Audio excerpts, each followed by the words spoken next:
ত্রিভুজ এবিসি এর কোণ এবিসি সমান 90 ডিগ্রি, এবি সমান 6 সেমি, বিসি সমান 8 সেমি।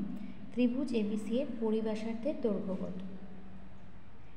একটা সমকোণী ত্রিভুজ বলে দেওয়া আছে, যার দুটো বাহু দেওয়া আছে, একটা বাহু 6 সেমি আর একটা বাহু 8 সেমি, এবং পরিব্যাসার্ধের দৈর্ঘ্য বের করতে হবে। আগে জেনে নিতে হবে পরিব্যাসার্ধ কি, তার আগে জানবো পরিকেন্দ্র কি।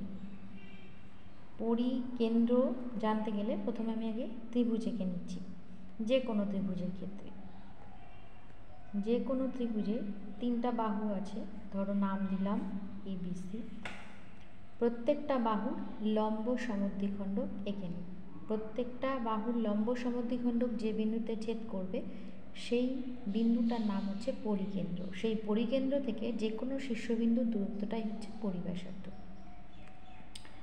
ধরো আমি এবিসি ত্রিভুজ নিয়েছি, বিসি বাহুর মধ্যবিন্দু নিলাম ডি, এসি বাহুর মধ্যবিন্দু নিলাম ই, এবং এবি বাহুর মধ্যবিন্দু নিলাম এফ।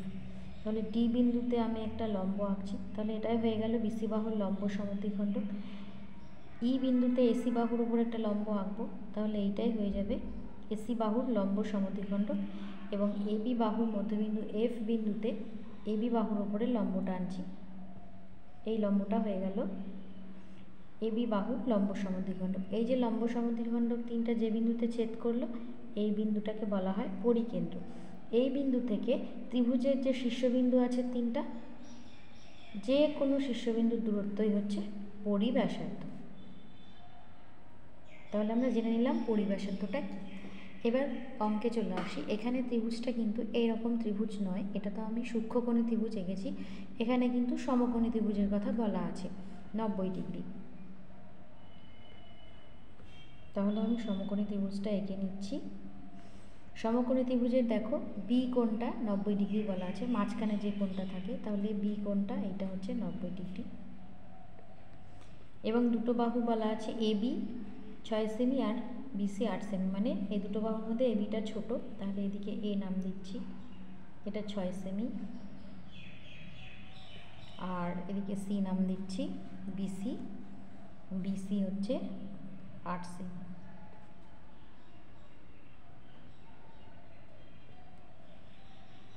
এবার পরিব্যাসার্ধ বের করতে হবে।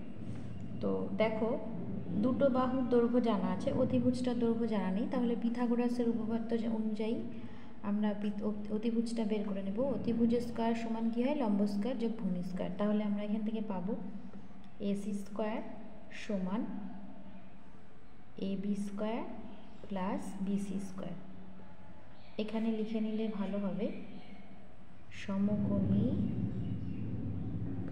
ত্রিভুজ এবিসি থেকে পাই পিথাগোরাসের উপপাদ্য অনুযায়ী।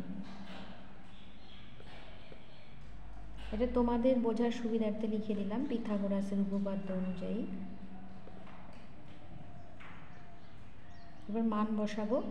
দেখো এবি 6, তাহলে 6 স্কয়ার যোগ বিসি হচ্ছে 8, 8 স্কয়ার, তাহলে 36 যোগ 64 মানে 100।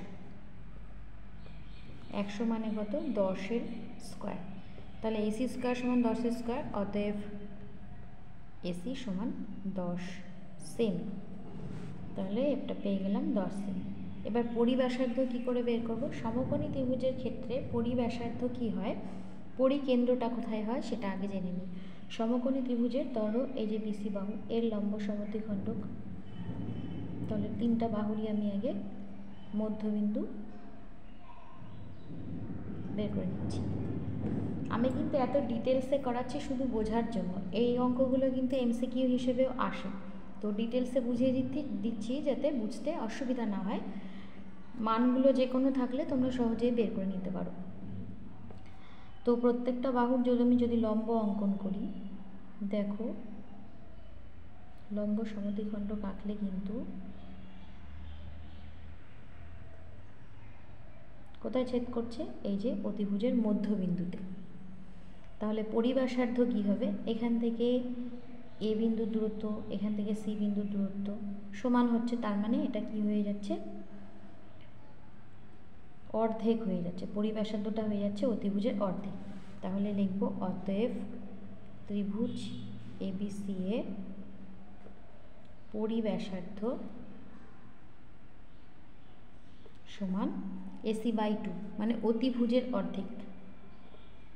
সর্বদা সমকোণী ত্রিভুজের পরিব্যাসার্ধ অতিভুজের অর্ধেক হয়। এটা MCQ হিসেবে আসলে তোমরা ঝট করে এত ডিটেলস করবে না, ঝট করে অ্যান্সারটা করে ফেলবে। যাতে বুঝতে পারো সেই জন্য আমি তোমাদের এত ডিটেলসে বুঝিয়ে দিলাম যে কিভাবে আসে।